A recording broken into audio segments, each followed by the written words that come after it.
Bienvenue à tous. Aujourd'hui, on va faire la lecture dans le premier livre du prophète Samuel, le chapitre 13. On va commencer notre lecture au verset 19. 1 Samuel 13, verset 19. On ne trouvait point de forgerons dans tout le pays d'Israël, car les Philistins avaient dit, empêchons les Hébreux de fabriquer des épées ou des lances. Et chaque homme en Israël descendait chez les Philistins pour aiguiser son soc, son hoyau, sa hache et sa bêche, quand le tranchant des hoyaux, des tridents et des haches était émoussé, et pour redresser les aiguillons. Il n'y avait pas de forgeron en Israël, parce que les Philistins qui avaient conquis la terre d'Israël avaient empêché les forgerons d'exercer leur métier. Parce qu'ils avaient peur que le peuple d'Israël se fasse des lances et des épées et qui combattent le peuple des Philistins. Aujourd'hui, ce qu'on va essayer de faire, c'est de faire un parallèle.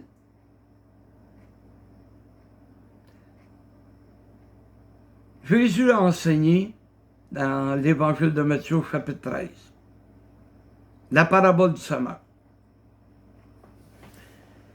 afin de démontrer aux disciples, aux apôtres, qu'est-ce qui était pour rencontrer comme problème. Un peu comme le fermier ou le cultivateur rencontrait.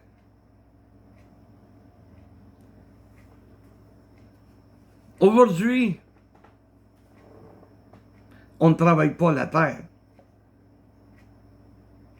Nous travaillons les cœurs. C'est ça le message que Dieu veut nous envoyer. Mais en prenant exemple du cultivateur, en prenant exemple des instruments qu'il se servait, on va voir de quelle manière nous aussi, nous devrions avoir nos instruments bien affilés, affûtés, aiguisés. Prenez le mot que vous voulez. Et c'est pour ça que on va commencer en allant voir le cultivateur ou le fermier qui doit préparer la terre. Il doit la préparer. Parce que il peut y avoir des roches, des pierres à la surface. Alors le cultivateur va les enlever.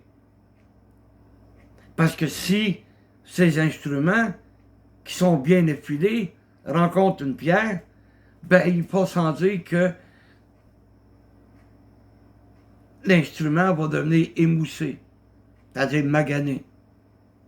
C'est du métal. Mais le métal, si tu le cognes, mais la plupart du temps, ça va faire des petites encoches. Alors, le cultivateur devait préparer le champ, préparer son terrain. Et pour ce faire, il commençait avec la bêche. Parce qu'il enlevait les pierres qu'il voyait. Mais ceux qui ne voyaient pas, ceux qui étaient en dessous du sol, en dessous du gazon, c'est mieux. Ça y prenait un instrument pour les déterrer. Et la bêche, ben, comme vous pouvez le voir, c'est l'ancêtre de la pelle. C'est l'ancêtre de la pelle avec laquelle il se servait pour déterrer les pierres. Et comme ça, quand il arrivait avec son matériel, quand il arrivait avec, prenons l'exemple de la charrue, quand il arrivait avec la charrue, ben, il était sûr que il n'y avait pas de pierre qui était pour désenfiler. Et le soc ça se trouve être cette pièce. C'est ça le soc. Ça, c'est la charrue. Et ça, c'est le soc. Vous voyez qu'il y a une pointe. La pointe était faite de cette manière. OK? Et ça pénétrait dans le sol. Et ça faisait ce qu'on appelle des sillons. Parce que tu ne peux pas planter les graines à la même place. Tu ne peux pas prendre ton sac de graines puis les étendre là. Il faut qu'il soit capable de grandir sans nuire à la plante qui est à côté. Donc, c'est la raison pour laquelle il y avait des sillons avec une butte sur un bord, une butte sur l'autre. Vous suivez? Donc, il plantait ces grains-là. Et il allait sur l'autre côté de la butte et il plantait ses grains tout le long. Ce qu'on appelle, ce qui faisait des sillons.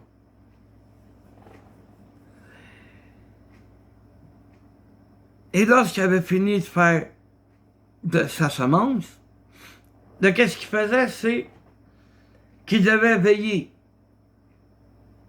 pour enlever les mauvaises herbes.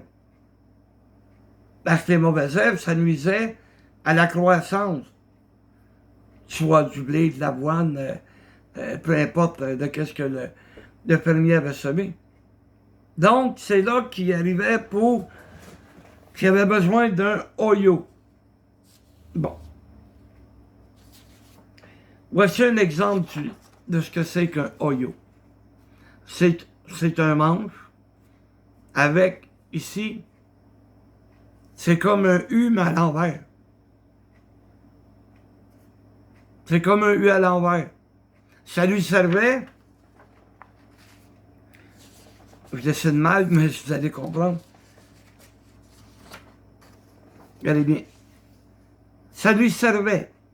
Il pouvait, chaque côté de la plante, enlever les mauvaises herbes qui pouvaient s'y trouver et conserver la plante qui grandissait. D'accord? Donc, la plante grandissait. Et il fallait enlever les mauvaises herbes.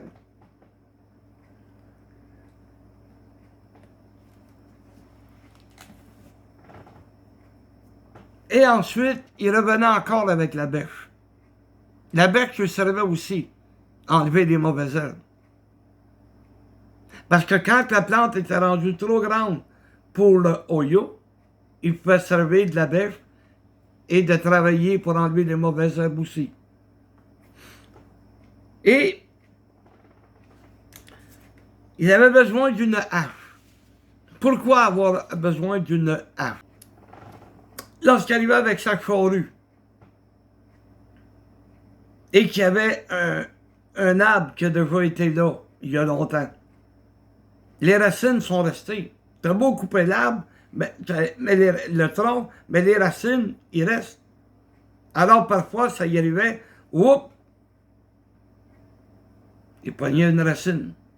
Alors, ce qu'il faisait, c'est qu'il prenait sa hache, il déterrait un peu la racine et il la coupait pour être capable de continuer à faire ses sillons. L'aiguillon. L'aiguillon, c'est un bâton avec un bout de métal. Excusez, un bâton de bois avec un bout de métal. Comme un clou. Et c'est avec l'aiguillon qu'il faisait avancer des bœufs. Quand les bœufs étaient bien domestiqués, il n'y avait pas de problème. Mais parfois, il y avait des taureaux. Et les taureaux étaient plus durs à contrôler. Alors, qu'est-ce qu'il faisait? C'est qu'il piquait. Il piquait le taureau pour le faire avancer. Mais le bœuf, le taureau, était physiquement beaucoup plus fort qu'un cheval. OK, vous allez me dire, il y a des chevals de trait, il y a des chevals de ci, des chevals de ça. Bon. Mais les taureaux étaient considérés comme étant puissants. Le bœuf puissant. Mais il fallait de temps en autre les piquer. Je sais que la cruauté envers les animaux fait pas ben des années que le monde s'en préoccupe. À cette époque, c'était un animal, c'était pas grave, on le piquait. Aujourd'hui, il n'y a plus d'aiguillons. Aujourd'hui, ça se trouve être des bâtons électriques qui servent pour faire avancer les animaux. Mais ça m'a amené une réflexion. Quand j'ai lu ça, voyons donc.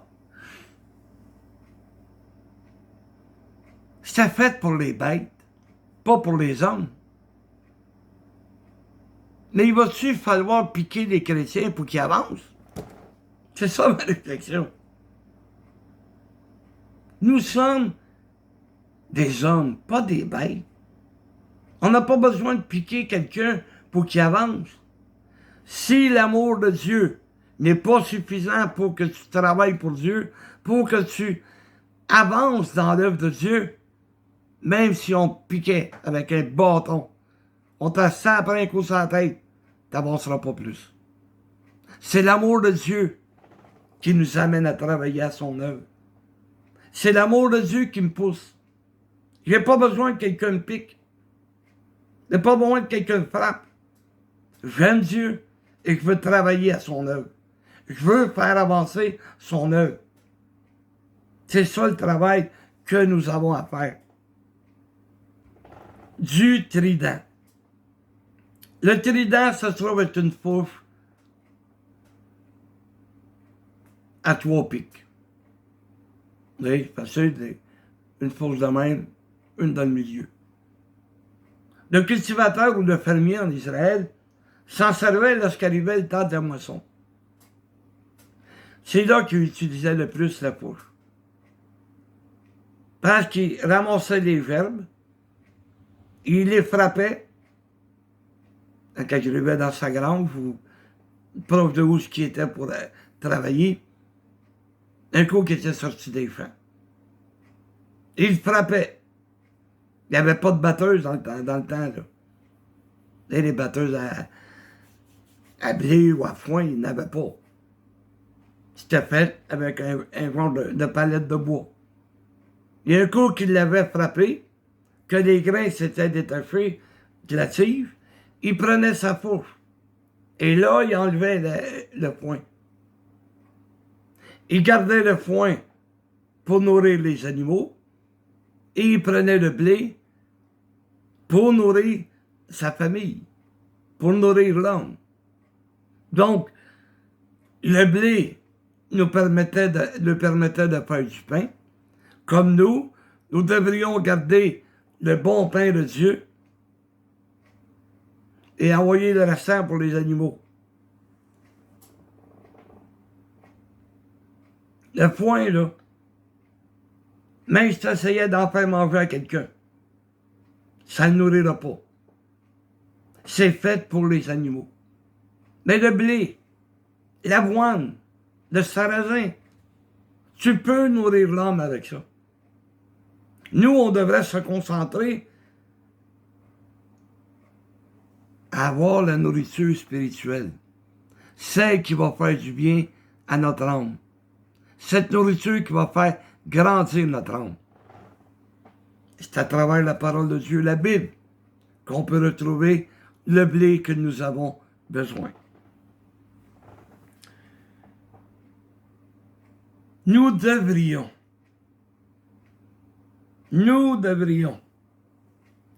garder nos instruments bien affilés. Parce qu'il faut travailler pour l'avancement de l'œuvre. Il faut préparer les cœurs pour le Seigneur. Il faut préparer les cœurs le jour où Dieu va se faire connaître à ceux qui sont dans le monde. Et si tu veux garder tes instruments effilés. Il faut aller voir le forgeron. Pas n'importe lequel. Le forgeron céleste. Jésus. Lui, il va affiler tes instruments dont tu as besoin pour travailler dans les champs du Seigneur. La moisson est grande, mais il y a peu d'ouvriers que dit Jésus. Mais pourtant, elle est grande. On n'a pas fini encore. Il faut travailler dans les champs du Seigneur. On n'a pas besoin des forgerons qu'il y a dans le monde. Et quand je parle des forgerons, c'est ceux qui vont apporter une religion d'homme et non pas l'enseignement du Seigneur. Et non pas la doctrine de Jésus. Ce sont des faux forgerons. Il faut croire que tes instruments sont affilés, mais pourtant ils ne le sont pas. Ils sont tous émoussés. Et comme dans la parabole du Seigneur, nous devons être prêts à travailler à l'avancement de l'œuvre. Et si vous vous demandez, c'est quoi une religion d'homme? Les religions qu'on peut trouver dans le monde. Pourquoi? Pourquoi ces hommes sont de faux apôtres, des travailleurs trompeurs? On en a un exemple. Parce que, voyez-vous, c'est dans le deuxième livre de Jean qu'on retrouve ces Écritures. Deuxième livre de Jean, l'apôtre, j'y arrive. 2 Jean, seconde épître de Jean. Et l'amour consiste à marcher selon les commandements. C'est là le commandement dans lequel vous devez marcher, comme vous l'avez appris dès le commencement. Il faut marcher dans l'amour. Aime ton Dieu de tout ton cœur, toute ton âme, toute ta pensée, toute ta force. Et le deuxième, aime ton prochain comme toi-même. D'accord? Et au verset 7, on peut y lire, car plusieurs séducteurs sont entrés dans le monde, qui ne comprennent point que Jésus-Christ est venu en faire. Celui qui est tel, c'est le séducteur et l'antéchrist. Ouais, ben moi, mon église, on en fait une profession de foi. Moi, dans mon église, on en fait des baptêmes.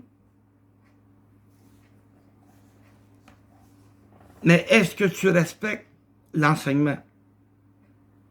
Tel qu'on va le voir ici. Verset 9. Quiconque va plus loin et ne demeure pas dans la doctrine de Christ n'a point Dieu. Celui qui demeure dans cette doctrine a le Père et le Fils. Une doctrine, c'est un enseignement. On est d'accord là-dessus. Même si tu fais une profession de foi, même si tu es baptisé, si tu vas plus loin que ce qui a été prescrit par Jésus, tu n'as pas Dieu. Dieu n'est pas dans cette église. C'est un faux Dieu. Oh, c'est raide, hein? Mais c'est la vérité, c'est ça qui est écrit. Il faut respecter l'enseignement que Jésus nous a laissé. Aujourd'hui, les gens recherchent des églises où est-ce que la musique est bonne, où est-ce qu'ils ont du fun, où est-ce que le pasteur leur flatte les oreilles, leur dit bobo, c'est bon, c'est bon, c'est bon. Il ne mettra pas face à le péché. Il ne prêchera pas contre le péché. Est-ce que tu pratiques le lavement des pieds dans l'église dans laquelle tu es actuellement? Pourtant, dans l'évangile de Jean, au 13e chapitre, je vais aller vous le dire. Donnez-moi 2 secondes.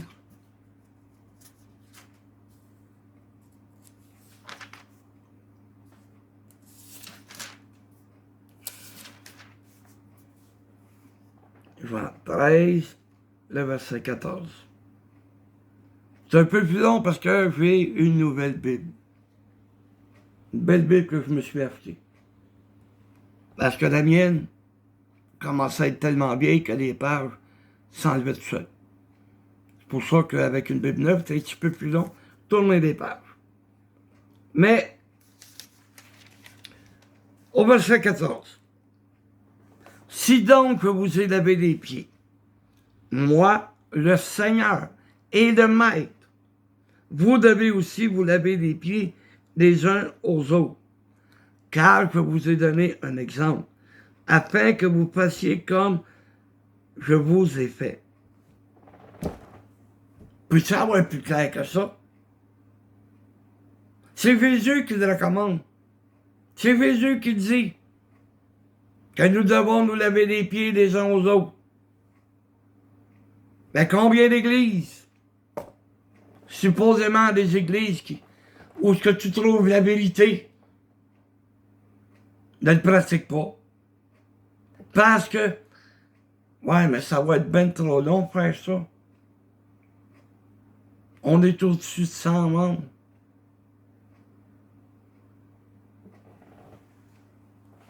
Même si tu prendrais 20 minutes de plus dans ta vie, si tu as peur de manquer ton dîner, ben reporte le culte, plus de bonheur.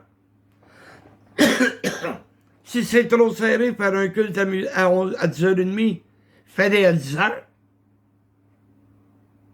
Qu'est-ce qui t'empêche?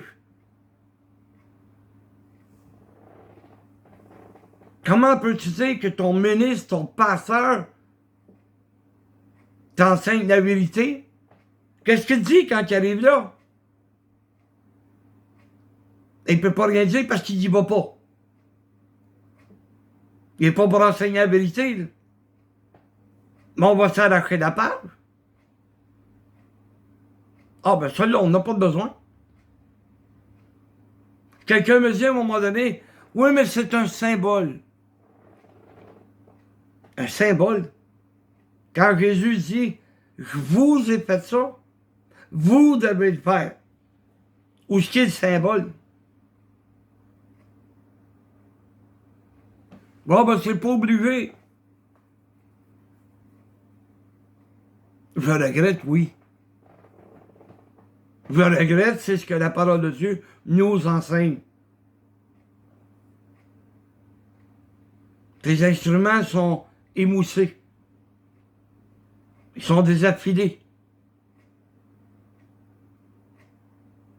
Tu travailles pour absolument rien. Tu n'auras pas de récompense. C'est ce que disait à Pierre. Pierre refusait.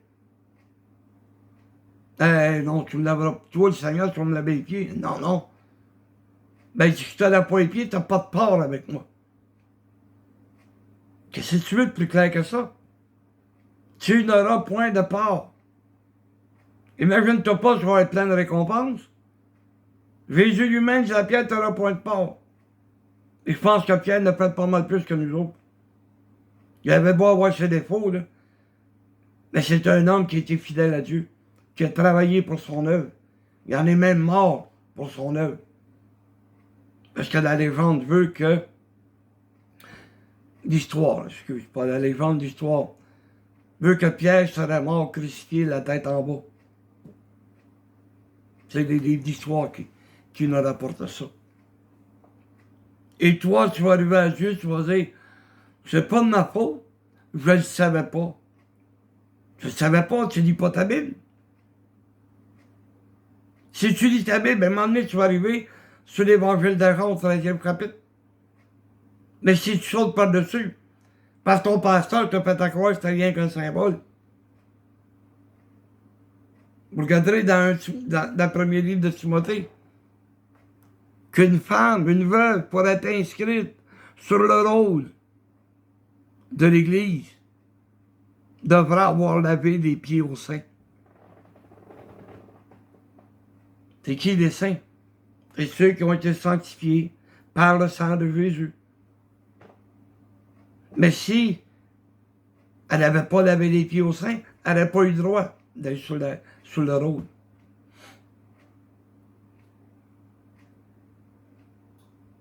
Voyez-vous aussi, un pasteur, un ministre, est capable de te mentir sur ce point-là, il va te mentir sur beaucoup d'autres choses. Oh, qui peut te mentir sur beaucoup d'autres choses. Alors, vas-tu faire confiance à cette Église? Aux yeux dit, mais moi je ne serai pas là. Si Dieu n'est pas là, ils ne peuvent pas être sauvés. Parce que le salut est apporté par l'Église. C'est là le travail. C'est là qu'il faut continuer à semer. Parce qu'il y a beaucoup de chiens dedans. De mauvais lèvres, c'était mieux. Qui a poussé à l'entour du blé.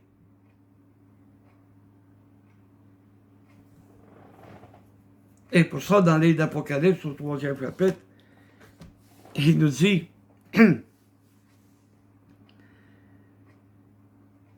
sauve le reste qui est sur le point de mourir.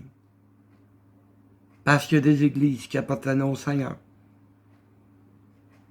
qui se sont laissés aller. Ils se sont laissés aller, puis ils ont accepté ces choses-là. Ils ont accepté que, bah, c'est vrai, ça fait un culte trop long. Mon rôti qui est dans le fourneau, il va être trop dur, il va être trop cuit. Ajuste-toi.